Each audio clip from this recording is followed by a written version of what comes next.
एक बादशाह था। उसने ये ऐलान किया कि जो मेरी कब्र में एक रात सोएगा उसको मैं अपनी सारी दौलत, अपनी सारी संतनत, अपनी सारी हुक्मरानी, यहां तक कि अपनी बेटी की शादी भी उससे करवा दूंगा और मतलब उसको बादशाह बना दूंगा, सिकंदर आजम बना दूंगा उसको। लेकिन शर्त यह है कि मेरी कब्र में एक रात सोना पड़ेगा। तो ये बात सारे गांव में फैल जाती है। तो कोई भी ऐसा इंसान नहीं होता जो उसकी कब्र में एक रात सोने को तैयार हो, सबको डर लगता है। तो एक महीने बाद एक बकरी वाला, जिसके पास एक बकरी होती है, वो बादशाह की कब्र में सोने को तैयार हो जाता है। वो कहता है यार कि मेरे पास एक बकरी तो है, मेरा क्या हिसाब होगा, मैं जो है कब्र में एक रात सो जाता हूँ बादशाह की, मैं गुर्बत से वैसे ही बहुत तंग आ गया हूँ। तो सुबह जब मैं उठूंगा तो सारी दौलत मुझे मिल जाएगी, बादशाह की बेटी से मेरी शादी भी हो जाएगी। तो वो बादशाह की कब्र में एक रात सोने के लिए तैयार हो जाता है। तो ऐसा ही होता है, कब्र खोदी जाती है, उसको लिटा देते हैं कब्र में, मट्टी डाल देते हैं उसके ऊपर। तो फिर फरिश्ते आते हैं उसके पास, बकरी वाले के पास।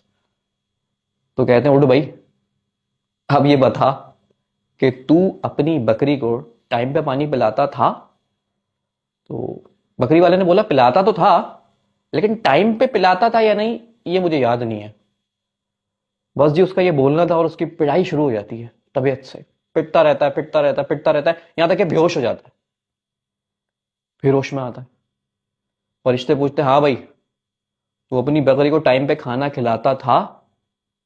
तो बकरी वाला कहता है खिलाता तो था, लेकिन टाइम पे कभी मैंने इतना गौर नहीं करा कि टाइम पे खिला रहा हूं या नहीं खिला रहा।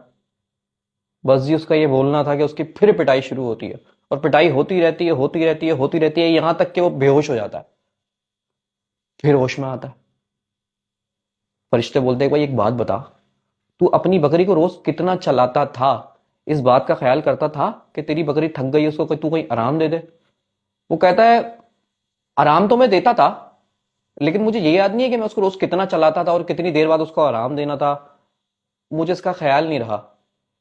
तो सर वो फिर पिटाई शुरू हो जाती है। फरिश्ते इतना पीटते हैं, इतना पीटते हैं, इतना पीटते हैं कि वो फिर बेहोश हो जाता है। इसी तरह के सवालात होते रहते हैं उससे कब्र में पूरी रात, और वो पूरी रात पिटता रहता है। तो जैसे ही जब सुबह होती है तो बादशाह खड़ा हुआ होता है कब्र के बाहर हार लेके कि मेरा भाई दामाद आने वाला है और नया बादशाह आने वाला है। पूरा गांव जमा होता है, कब्र के पास खड़ा हुआ होता है कि हमारे नए हुक्मरान आने वाले हैं।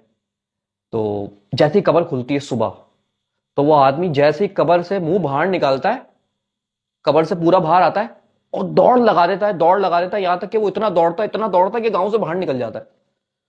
तो ये सारा मंजर देख के सब लोग हैरान होते हैं। बादशाह हैरान होता है कि यार मतलब जो मुश्किल मरहला था वो तो उसने गुजार लिया कब्र में, अब ये क्यों भाग रहा है, जबकि इसको मैं अपनी बेटी का रिश्ता देने वाला हूं, अपनी दौलत देने वाला हूं, संतलत देने वाला हूं, इसको जायदादों का मालिक बनाने वाला हूं, जमीनों का।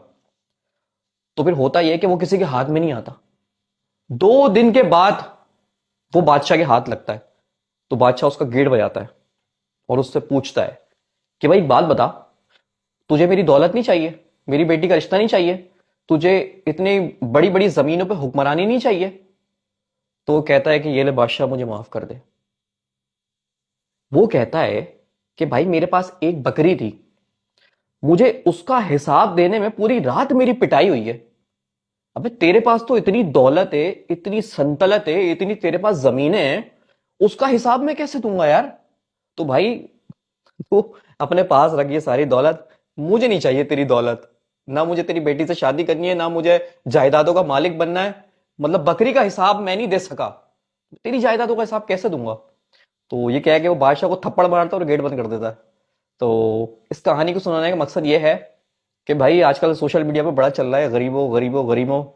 तो मैंने वाला सोचा है आपको ये कहानी सुना दूं जिसमें जो है गरीब के लिए मोटिवेशन हो, गरीब के लिए क्या कहते हैं, एक आइडियल स्टोरी हो। तो मेरे जहन में ये वाली स्टोरी थी, मैंने बोला आपको सुना दूं। तो भाईजान कोई गरीब और कोई अमीर नहीं होता।